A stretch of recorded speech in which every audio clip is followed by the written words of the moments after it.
Scorpio, hi! Welcome to Mystic Queen PH. Titingnan natin what's coming to you in the next 30 days from the time na mapanood nyo ang reading na to dahil ito ay isang timeless reading. Anytime na mapanood nyo to, as long as makaka-resonate kayo, this reading is for you. Okay, Scorpio, what's up? Next 30 days for Scorpio. Never-ending story. Naku, baka may involve kayo sa isang sitwasyon na parang walang walang kaayusan. Paulit-ulit na nangyayari. Maaring this can be a relationship na yung problema paulit-ulit na nangyayari, hindi na susolusyonan, or sa finances, sa trabaho, or fun. Some of you, Scorpio, you may feel na parang wala kang kakampi, nag-iisa ka lang, walang tumutulong sa'yo. Nako. Try to ground yourself, no? Umiwas muna kayo na yung parang masyadong isolated. You try to talk to others o kaya spend time with nature. Labas-labas din. Kasi I'm sensing this energy of may frustration kayo about ano yung gusto mong mangyari. 'Di ba? Labas-labas. Be with your community. That is going to help you. Lalo na kung ikaw yung tipong hindi masyadong nakikisalamuha sa iba. Sinasarili mo lang yung issue, yung problema. Minsan kasi kailangan lang natin ng taong makikinig sa atin eh. 'Di ba? So, join communities. Ngayon, marami ng mga online communities na nagsusupport sa kung ano mang sitwasyon mo sa buhay, or ano man yung interest mo, 'di ba? So find your people kasi definitely you will find the right people na makakakuha ka ng support. Yung parang support system mo. You have the Hanged Man. May mga, oh my God, naku, Scorpio. Next 30 days can be a bit challenging, no? Para sa iba sa inyo. Kasi meron kang may sitwasyon ka na hindi mo mapagdesisyonan kung aalis ka na ba. Yung ba parang dinidelay mo. Let's say, trabaho yan, o career, or business situation, na hindi ka makapag-decide kung ile-let go mo na ba. Or even relationship. Kasi pwedeng it's either natatakot ka sa magbabago sa buhay mo kapag ni-let go mo na yan. You have the King of Cups. The World. Oh, okay. Some of you, the moment na i-let go mo na whatever is no longer serving you, magkakaroon ka ng opportunity to love yourself more, to find who you really are.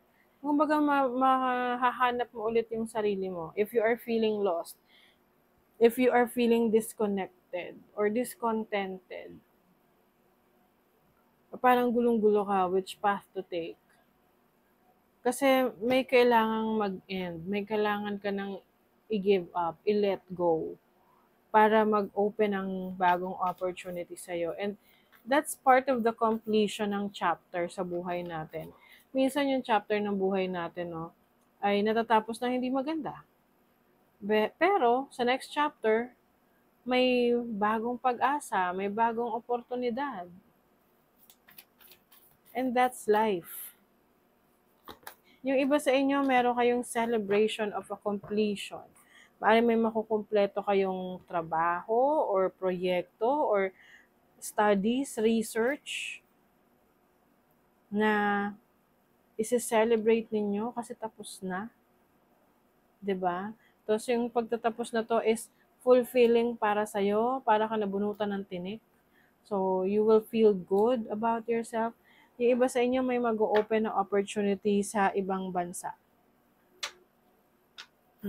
Whether online man yan o kaya kung talagang kailangan mong pumunta sa lugar na yun. Some of you, maaring meron kayong mga bagong friends, connections, but be careful, no? Choose your friends wisely. Kasi hindi lahat yan totoo sa'yo. Mararamdaman mo kung sino yung totoo sa'yo. And if you feel like something is off sa isang tao, then definitely something is off. Okay, nakat ang aking video dahil nag-full storage. Oh my God. Okay, anyway, let's go back. You are manifesting abundance in your life right now. So, wag mong sayangin yung momentum na yan. Okay? You have to be more focused on your goals. Ano yung path na gusto mong tahakin moving forward. Yung iba sa inyo meron kayong namimiss na person or namimiss na situation sa buhay mo na maaaring yun yung pwedeng yun yung gawin mong inspiration, no? Para you will feel better, you will feel good. Or merong person na nakakamiss sa'yo. Namimiss ka niya. Let's see what else. Di ba may conclusion, may outcome talaga. Merong parang finale. Ganyan. May resulta. Meron kang resulta na makukuha, may experience, galing sa mga trinabaho mo, sinubukan mo. There can be some people na parang mamaliitin ka or parang imamock ka for what you are doing in your life right now. Pero wag mo silang pansinin kasi you are about to become successful, you are about to become yung parang kilala, no? Oo, pwedeng makikilala ka sa craft mo or sa career path mo or sa field mo. You will be known by a lot of people and you will work harder. You will focus on taking care of your needs, taking care of the people you love. Ayan. Tinanpan natin. Money, career, finances. For Scorpio. Money, career, finances. 7 of Wands, the 4 of Cups. Yung iba sa inyo, kung meron kayong gustong iwanan na sitwasyon sa trabaho, career, business, ito yung tipong maraming makikialam, makikisawsaw, pipigilan ka. Pero kung desidido ka na, yes, it's time to explore new opportunities in your career. Nasa sayo pa rin yan kung i-explore mo, pero kung hindi ka na masaya, protect your dreams. Kasi kung meron kang pangarap, yun yung i-pursue mo. Sa love life naman, oh my God, 3 of Swords, the 3 of Wands. Alam nyo, kung maalis kayo sa sitwasyon, relationship, isipin nyo na lang na may bagong direction kang tatahakin, na kung saan dun ka mas magiging masaya. Oo. Nagkakaroon ng heartbreak, separation, disappointment, because there is someone coming in sa buhay mo. Hindi man ngayon, maaring sa future to, but this is going to be a worth it relationship. Okay? Mas deserve mo yung darating sa'yo. Mas deserve mo yung taong mamahalin mo. At yung taong hindi din deserve yung efforts mo, hayaan mo na yun. Pakawalan mo na. You don't need someone else to fix you. Yes, ikaw ang makakapag-fix sa sarili mo. Kasi kung lagi mo yung hahanapin sa ibang tao, magiging dependent ka sa kanila. And doon mo na i-question yung worth mo.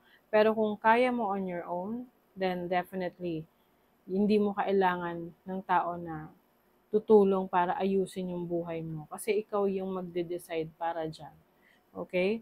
So, that is your reading, Scorpio. Thank you so much. See you again.